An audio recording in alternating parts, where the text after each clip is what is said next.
Hey guys, I have a quick favor to ask of you.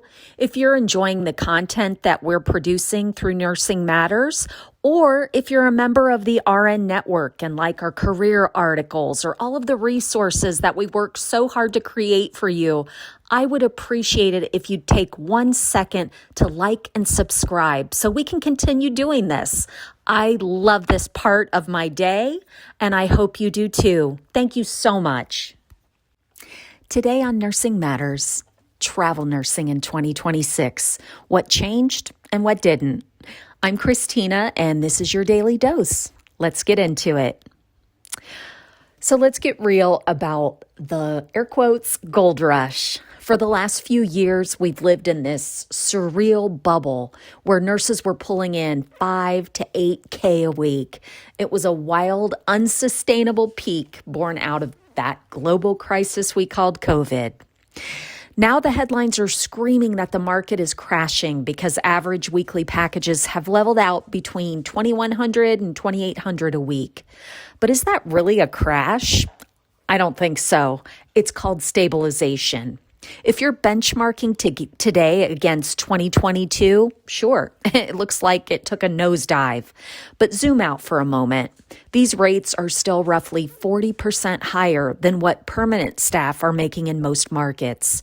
The easy money is gone, but travel nursing is absolutely not dead. It's just transitioned from a get-rich-quick scheme back into a strategic professional move. Here's my take. We need to stop mourning the 5K a week rates. Those rates were paid in the currency of trauma, burnout, and pure chaos. It was not free money. Nurses leaving the bedside because they can't find those unicorn contracts are totally missing the forest through the trees. If you're still out-earning staff roles by nearly half while maintaining the freedom to choose your location and your time off, you are still winning. The era of easy money has ended, but the smart money is still very much on the table. Now, during the boom, you didn't have to be a great traveler. You just needed a license and a pulse. Today, the market has pivoted back to favoring the high-value professional. Niche is leverage. Generalists are feeling the squeeze. If you've specialized in OR, ICU, or L&D, you still hold the cards. Now, let's talk about the flexibility tax. If you refuse to work anywhere but San Diego or Miami, you're going to pay for that view with a lower rate.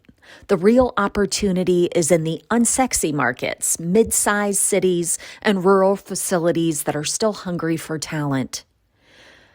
It's total compensation literacy. It's time to stop obsessing over the weekly gross. A $2,500 a week package in a low-cost state often puts more money in your pocket than $3,200 in a city where a studio apartment costs $3,000 a month. Learn the math of stipends and tax implications. Now, I've spent years in the trenches with staffing agencies and health systems throughout the pandemic.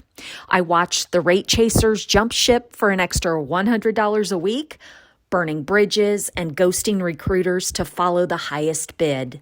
They thought they were being, we'll say, business-minded, but they weren't.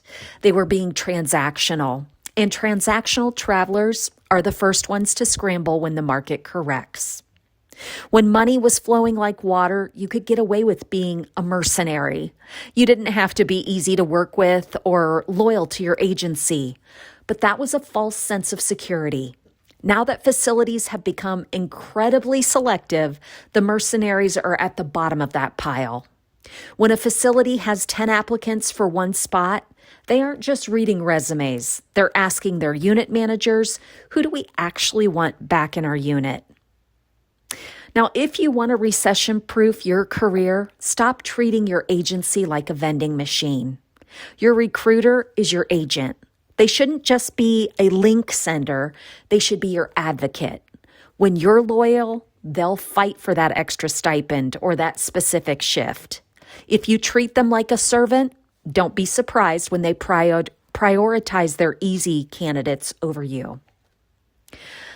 Now, There is a connection between the unit manager. I've seen it happen. A nurse finishes a contract, leaves a stellar impression, and the manager tells HR, I don't care about the agency rate. I want that specific nurse back. You can't buy that kind of leverage. Now, remember, facilities have very long memories. They have what we call a do not return list. It's totally real. The nurses who called out or walked off contracts in 2022 are now finding themselves blacklisted from entire health systems. It's just the truth. In this industry, relationships always outlast market conditions. Your reputation is your currency. If you're reliable, clinically excellent, and, this is a big one, collaborative, you will never be without a contract. So my advice, the next time you're looking at two offers and one is $200 higher, but with an agency you don't trust, take the one with the relationship. The $200 is temporary. The bridge you build with a solid agency and a grateful facility is what keeps the lights on when the market gets tight. Stop playing the short game, guys. In nursing, the people who invest in people are the ones who come out on top. If you're considering travel nursing or already traveling, identify the one agency you want to be your primary relationship this year. Not the one with the highest current rate. Let's get beyond that. The one with the best reputation for actually taking care of their nurses. Call them. Ask what specialties are most in demand in your preferred markets right now. Build that relationship before you need it. So that's your daily dose. Share this with a nurse who's been curious about travel. I'm Christina. Keep showing up because nursing matters. Thank you for listening to this week's episode of Nursing Matters Daily Dose. Are you interested in more career resources? Then hop on over to the RN Network at rnnet.org. Also, while you're at it, hit that like and subscribe button and share this episode with one nurse who really needs to hear it. Thanks so much, and we'll see you next time.